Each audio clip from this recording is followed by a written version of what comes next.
इससे सनसनीखेज, इससे गंभीर, इससे खौफनाक आरोप और क्या हो सकता है कि 2 फाइल कर दीजिए, 300 करोड़ रुपए ले लीजिए। ये मामला देश की सुरक्षा से जुड़ा है। ऐसे जज को दी जाती है जिसकी छवि साफ सुथरी है, जो डरता नहीं है, जो दबता नहीं है।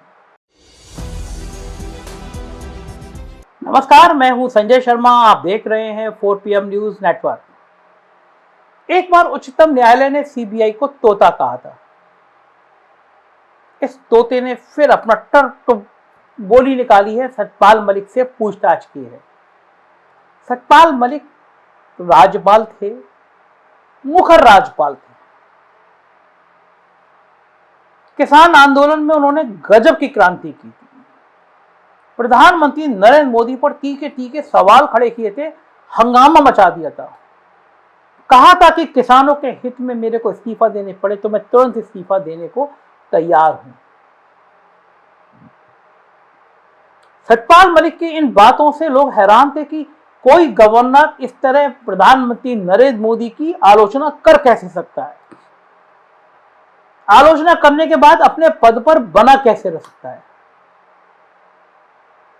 मगर सतपाल मलिक बने रहे। सनसनीखेज आरोप लगाया था उन्होंने कि किस तरह राजभवन में उनसे रिश्वत मांगी गई, एक अंबानी के आदमी ने और एक आरएसएस से जुड़े बड़े नेता ने। आज उनसे पूछताछ की गई। लिहाजा मैं 2 मिनट अपनी तकलीफ के बारे में और फिल्मी दुनिया से उसको जोड़ के जरूर आपके सामने कहूंगा। हर रात जब मैं सोने के लिए जाता था तो मुझे पाकीज़ा फिल्म की जो आखिरी गज़ल है, वो जो डांस के वक्त गाई जाती है कि आज हम अपनी दुआओं का असर देखेंगे, तीरे नज़र देखेंगे, आप तो आंख मिलाते हुए शर्माते हैं, आप तो दिल के धड़कने से भी डर जाते हैं, उस पे ज़िद ये है कि हम जख्म जिगर देखेंगे। लेकिन उसकी जो आखिरी लाइन थी वो मेरे लिए रेलेवेंट होती थी हर रात, और वो ये थी कि आज की रात बचेंगे तो सहर देखेंगे। खतरे इतने थे। दरअसल 300 करोड़ रुपए की रिश्वत के पेशकश के मामले में सीबीआई ने मेघालय के पूर्व राज्यपाल सतपाल मलिक से पूछताछ की है। उन्होंने राज्यपाल के पद पर रहते हुए भ्रष्टाचार के गंभीर आरोप लगाए थे। मलिक को 2017 में बिहार के राज्यपाल के रूप में नियुक्त किया गया था। 2018 में उन्हें जम्मू कश्मीर भेजा गया था। उनके कार्यकाल में ही अनुच्छेद 370 हटाया गया था और इसके बाद उन्हें मेघालय भेज दिया गया था। राज्यपाल के अपने कार्यकाल के दौरान 2 फाइलों की मंजूरी देने के लिए 300 करोड़ रुपए की रिश्वत की पेशकश की गई, ये उन्होंने बताया। सतपाल मलिक ने कहा था, जम्मू कश्मीर जाने के बाद 2 फाइलें मेरी मंजूरी की आई, एक अंबानी की और दूसरी आरएसएस से जुड़े व्यक्ति की, जो पिछली महबूबा मुफ्ती के नेतृत्व वाली पीडीपी भाजपा संगठन सरकार में मंत्री थे और प्रधानमंत्री के बहुत करीब होने का दावा करते थे। मुझे दोनों विभागों के सचिवों द्वारा सूचित किया घोटाला है और मैंने दोनों डील को रद्द कर दिया। जाहिर है कि इसके बाद हंगामा मचना था और ये आरोप लगाया। इसके बाद 2 एफआईआर दर्ज की गई। जम्मू कश्मीर सरकार के वित्त विभाग के अधिकारियों ने, अज्ञात अधिकारियों ने Trinity reinsurance brokers limited, Reliance general insurance company और अन्य अज्ञात लेखकों को और निजी व्यक्तियों के साथ साजिश और मिली भगत में अपने आधिकारिक पद का दुरुपयोग करके क्राइम किया है, ये बात लिखी गई। राजभवन के एक प्रवक्ता ने कहा था कि राज्यपाल ने राज्य में कर्मचारियों, पेंशन भोगियों के लिए समूह मेडिकल समूह बीमा योजना के लिए इस अनुबंध को रद्द करने की मंजूरी दी है, जो रिलायंस का था। आप समझिए कितनी गंभीर बात है। प्रदेश का एक राज्यपाल कह रहा है कि मुझे 300 करोड़ रुपए देने की रिश्वत दी गई। कहा गया कि 2 फाइल कर दीजिए, 300 करोड़ रुपए ले लीजिए। सोचिए आपकी राज्यपाल का पद कितना इंपॉर्टेंट होता है। सिर्फ 2 फाइल करने के लिए 300 करोड़ रुपया।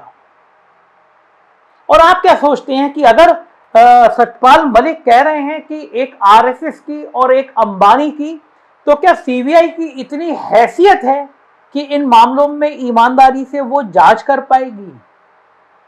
क्या सीबीआई की इतनी हैसियत है कि अगर वो कह रहे हैं कि वो व्यक्ति प्रधानमंत्री के करीब का था, करीबी व्यक्ति था, तो क्या सीबीआई उस व्यक्ति तक पहुंच पाएगी जो प्रधानमंत्री के करीब होने का दावा करता है?